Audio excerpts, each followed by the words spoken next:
So today, there was an article in the New York Times called "The Broadway Musical is in Trouble." Has done kind of an in-depth kind of, I guess you could say, not gossip, but like he's kind of going behind the curtain of the finances of musicals of the last season. And as you know, we are big into that on this channel, and there's some very interesting things that I want to go over. One of the main points was that none of the 18 commercial musicals that opened last season have made a profit yet, which is not surprising to me because Death Becomes Her, as we know, is one of the most expensive musicals at $31 million. Maybe Happy Ending is only just starting to make good money, and there was no other big hit musicals necessarily, I think, of the last, of the last season. The only show that is, like, successful is Just in Time, actually. They say that it's close to recouping. And he mentions how Tammy Faye, Boop, and Smash each cost at least $20 million to bring to the stage, and all three lost their entire investments, which again, if you've been following the channel, you know that that's not much of a surprise. He also said how revivals are struggling. Obviously, Cabaret is closing at a huge loss, and they're being sued by one of the investors. Gypsy did not recoup, and they closed last month unexpectedly. And then Sunset, which there's been rumors that it did recoup and that it made a profit, but then there's some that's saying it's not.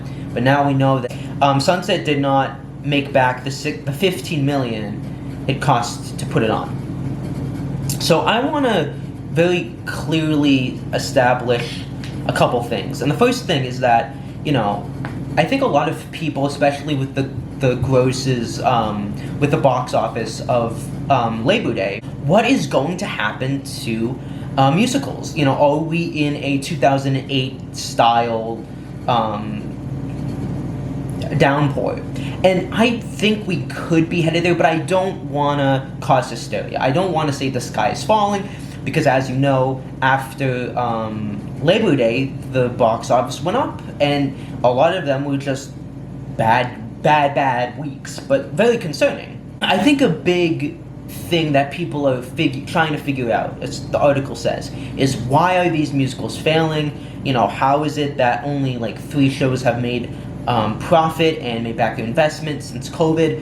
What is the reason? And I think there's a couple, but one of the things that I want to harp on, especially with Tammy Faye and Boop, is that I feel personally like after COVID, the new musicals that we have seen come out have been very bad. I'm talking Tammy Faye, I'm talking Boop, I'm talking Smash, I'm talking New York, New York. I know a lot of people like it, but shocked. You had Back to the Future, the musical, last year. You had Harmony, Heart of Rock and Roll. You had Great Gatsby. You had How to Dance in Ohio, Here Lies Love, Lempicka, The Notebook, Once Upon a One More Time, Water for Elephants. I mean, the list goes on of the many shows that failed to make money and were flops. And then the year before that, you had Paradise Square, Mr. Saturday Night. And so when you have musicals whose content is not good, and I think it's objectively not good, even though people will get mad at me for it, I don't care. You end up in this situation where, you know, a lot of people are saying in the article, like, people are not taking chances on the new musicals. They're seeing Wicked and Hamilton for the 10th and 15th time. But can you blame them?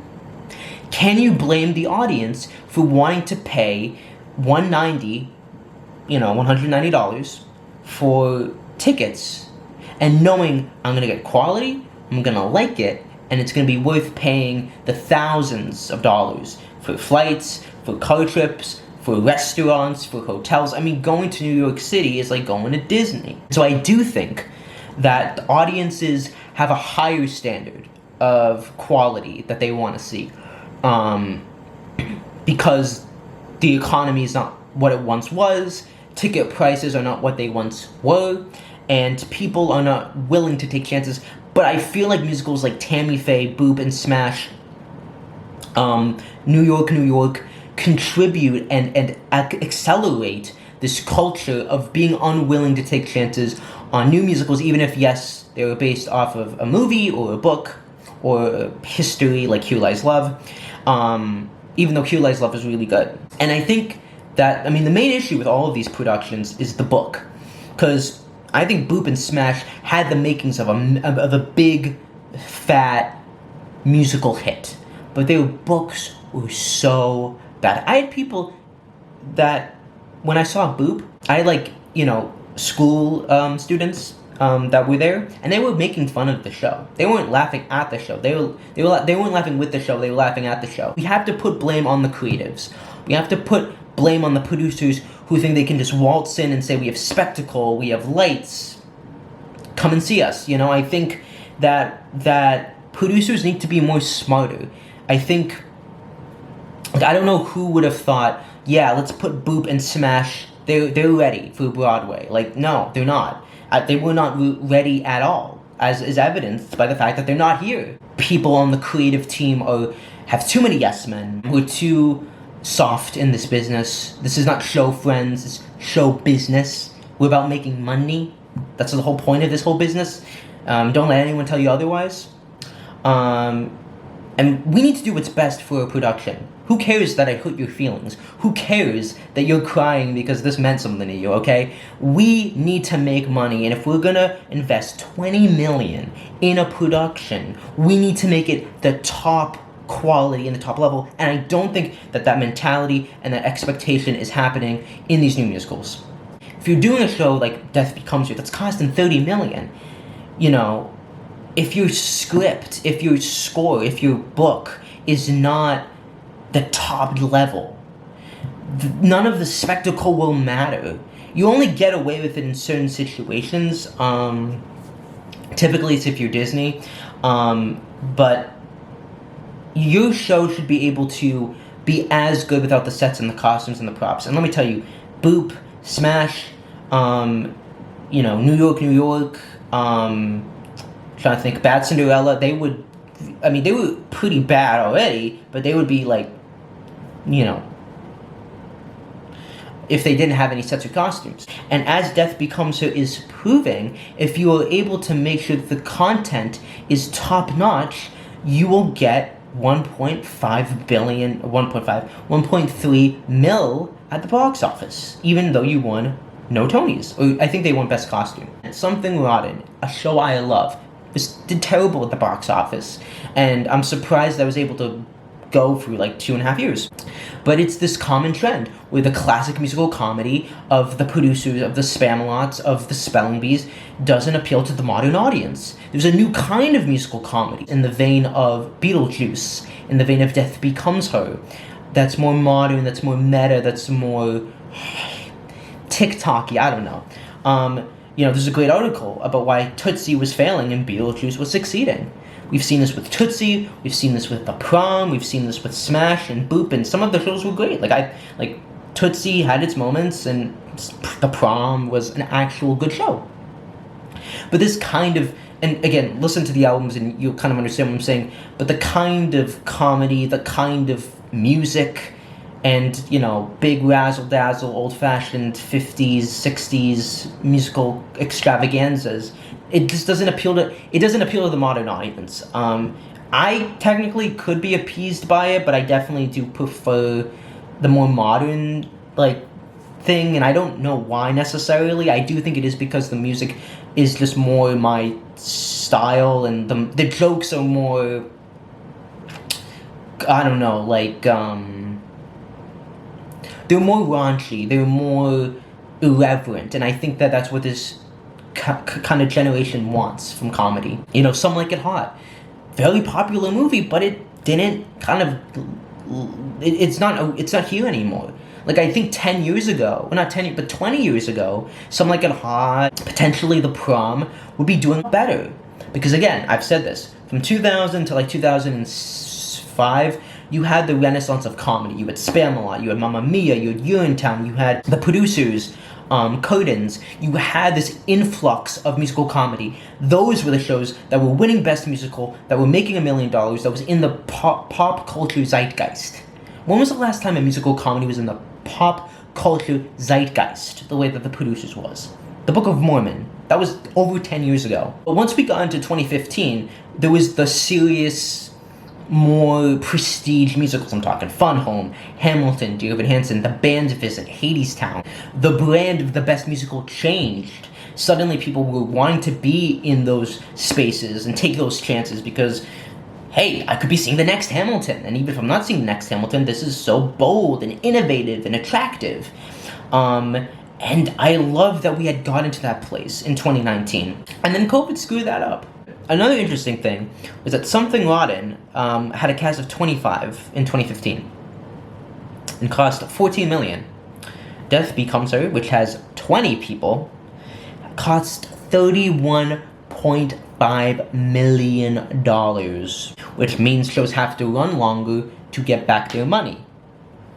And that's insane. Maybe Happy Ending is the first new musical, aside from, because I don't count Outsiders, in 6 years to make blockbuster numbers, which is a positive thing. That's why I'm so happy about Maybe Happy Ending, because it's making $1.2 million, an original musical.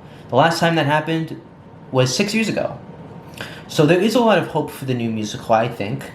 I do think, though, that the hope for the bigger new musical is going to be a lot tougher, and I think we might see less of it because of how many big flops we had over the last 3 years. And there's been many: Bad Cinderella, Shocked, New York, Almost Famous, K-pop, like the list goes on and on. Musicals like a Kimberly Akimbo and A Strange Loop, I love them, but the marketing of their shows was horrible. They're very unconventional shows. And so what we end up having is relying on the Tonys, the reviews, and by the power of these two shows, Tonys and reviews don't mean as much as they used to. And you have to focus on selling the plot, the best song, the visual stimulant of the show. One of the unfortunate things is that A Strange Loop and Kimberly Akimbo are very radical, innovative pieces of theater, more so than Hamilton or Hadestown or Dear Evan Hansen. They're not as traditional in form and structure and the kinds of people that they show. Unfortunately, these shows came in immediately after COVID, when people are more conservative, and the people that did see it either didn't get it, or they hated it, or they liked it, but it was too much for them, it was too R-rated. Like, A Strange Loop is not for everyone. Kimberly Akimbo is not for everybody. Not everyone's going to like it or appreciate it or think like I think, which is these are masterpieces. I do think that in a way they might have hurt the Best Musical brand. I do think that Maybe Happy Ending is repairing it, but I do think even quality work can hurt the industry, because if someone says, oh, I'm going to take a chance on Kimberly Akimbo, never doing that again. What was that small show? They're all so mean. Let me go see Wicked again. So, unfortunately, I think that if it was the other way around, I do think that, like, if Hadestown and Akimbo came out in the spot of Dear Evan Hansen and Hamilton, I think that they would have done better. Regardless of pandemic, I do think both of these were not going to be here for like 3 years. I don't think they were going to last super long, but I think that they would have done better financially, and they would have come and done a little bit longer of a run. And I do think that it's unfortunate, because I think if the pandemic hadn't happened, I think these shows would still have struggled, but I think they would have done way better. Kimberly Akimbo, A Strange Loop, Dead Outlaw, like shows that I love, Hugh Eyes Love, Days of Wine and Roses, they don't belong on Broadway because they're not commercial enough. The content, the substance is so abstract and out there. It's too hard to market. No one knows how to do it. And furthermore, it's a very niche audience that comes and sees it. It does not fill up the seats in the theater. So would you rather have that be your legacy, or we had an amazing 5-year run off Broadway and the property now is valued at more? Just something to think about. There's only 2 new musicals coming this fall. The Queen of Versailles and Two Strangers Carry a Cake Across New York. And I guess that's a first. Like, I don't think we've had that few musicals in a long time. And it's concerning. And there's not a lot of like talk about what's coming in the spring either. So I do think we're going to see a slowdown in new work and stuff like Beetlejuice coming back to Broadway or Mamma Mia, unfortunately. And I do think that both of the new fall shows will fail because Queen of Versailles was hated in Boston, and I don't think they've probably done the necessary work, and their advance is pretty bad. I think they have like a $2 million advance. And Two Strangers feels like a ripoff of maybe Happy Ending, and it has its fans, but the Longacre Curse will strike again. So yeah, that's my ramblings and rantings on the business. Make sure you like, sub, comment, follow me on Instagram. See you in the next video. Peace.